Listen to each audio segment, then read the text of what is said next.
Hey, my name is Aaron, I'm from AFK Knives, and this is my first impression from the Apo-1. So the Apo-1 was designed by Survival Lily. This knife is designed to be a survival knife. The name comes from apocalyptic one, so that's the one knife she would take for an apocalypse. It's about a mid-size belt knife. Of course, it's full tang. It has a clip-on blade which kinda widens up towards the front. It has a saber grind. She also tried the hollow grind, but found out that the hollow grind doesn't fit the needs of a survival blade. Knife scales I also like. She went with micarta, which is generally a good idea because micarta is one of the strongest handle materials you can get. I'm not necessarily a fan of removable handle scales, but they are. So next time we will also take a look on other scales. And yeah, it's almost 5mm thick, so it's also decent size for a survival knife. Not too big, but also not too small. Right in the mid-range, just like the overall size of the knife, which is definitely oversized, is the guard from the blade. I'm not a very big fan of it. I mean, it's almost impossible to slide into the knife or into the blade, but at the same time, if you want to cut something on a cutting board like this, the guard will be a little bit in the way of your action. So yeah, not too big of a fan of that. Okay, the blade steel is Aus 8. I can understand why she went with Aus 8, because she has a cold steel SRK. I believe it's her favorite knife she has, and that SRK is also made in Aus 8, and according to her, Aus 8 was a stainless steel, which is quite tough, and she didn't had any chipping problems with Aus 8, while in other stainless steels she had chipping problems, like laminated VG1 from Felneven. Yeah, that's why she went with Aus 8. I think high carbon steels or simple carbon steels like 1095 or 1, ATCRV2, etc. would maybe fit the knife a little bit better. Normally for a survival type of blade, which also should be able to go to a ton of wood, etc., it should be a carbon steel, a high carbon steel. I personally don't have any experience on Aus 8 yet, so this is gonna be my very first. That's the sheath of the Apo-1. It's a molded plastic sheath, so it's not Kydex. It has 2 separate belt loops, for which reason ever, I have no fucking idea.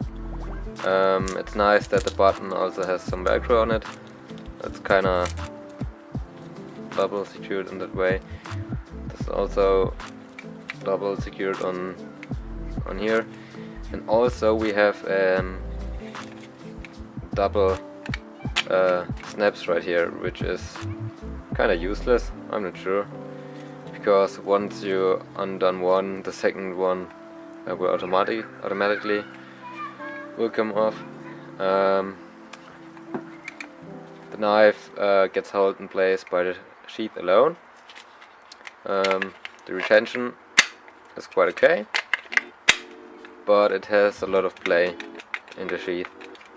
So up and down play, or even a little bit side to side, and you can even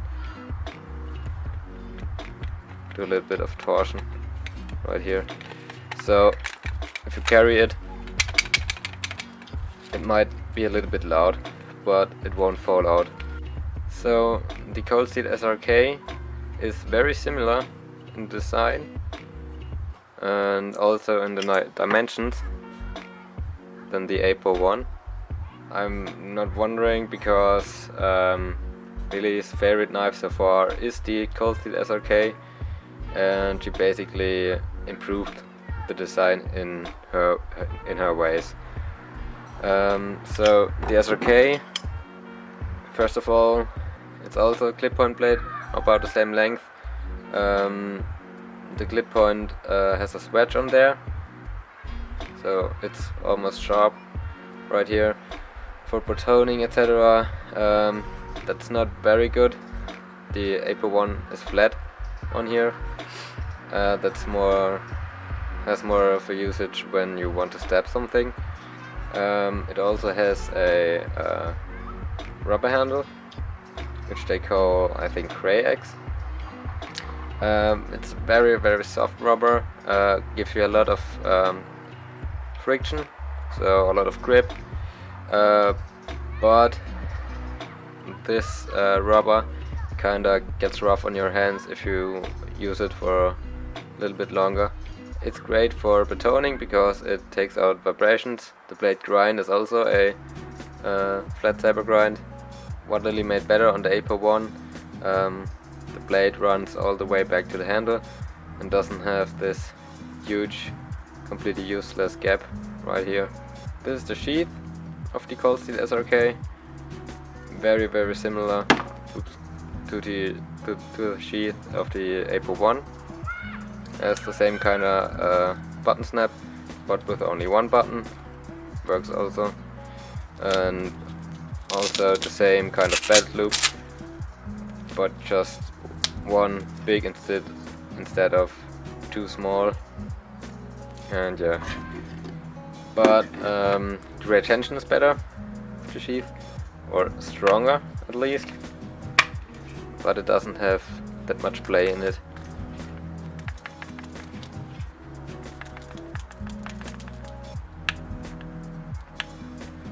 Also, what I wanted to say about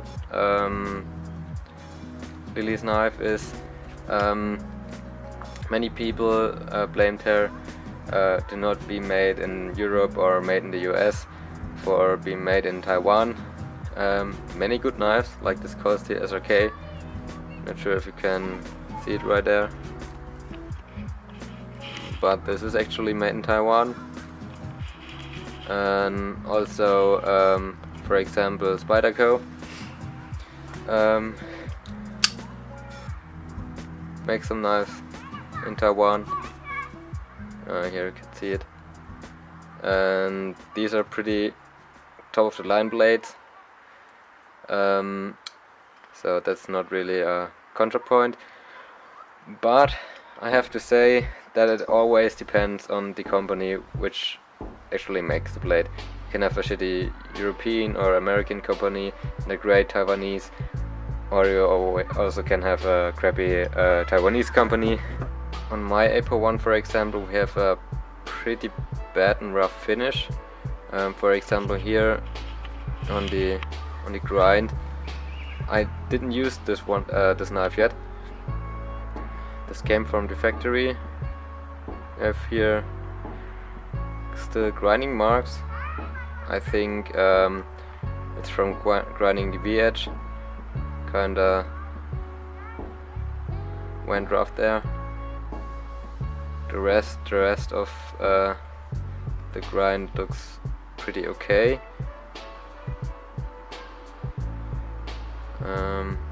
The V-edge isn't very done very good,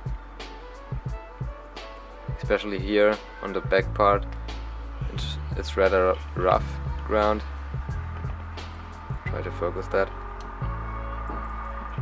Okay. Also, the finish on the top part of the blade is also not that good.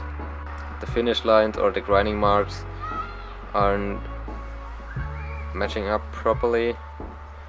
and here in the middle you can see have a little bit heavier grinding marks, and the outside is a little bit more polished.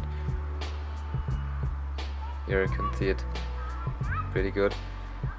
So it's a very uneven finish. Looks like it was done in a hurry, and also, for example, right here still have huge grinding marks, and somewhere here also, if you pay attention to reflections. This knife looks like being thrown together in a hurry. Yeah, and the next time I will test this puppy a little bit out. Oh, and also has some chimping on top, which is extremely unnecessary, because I never hear someone losing traction of the thumb right around here. I actually don't even take my thumb up here. I always have my knife like this. So yeah, pretty useless. They rather should invest time instead of putting on the chimping to put on a nice finish. Oh yeah, by the way, there's a third knife which is pretty similar to these two. It's actually one of my knives. I don't have a model name for it yet, but I actually designed this as a kind of utility combat knife. I made this one mainly just for fun. I didn't get inspired by the SRK though, but it's actually kind of beefy version of the SRK.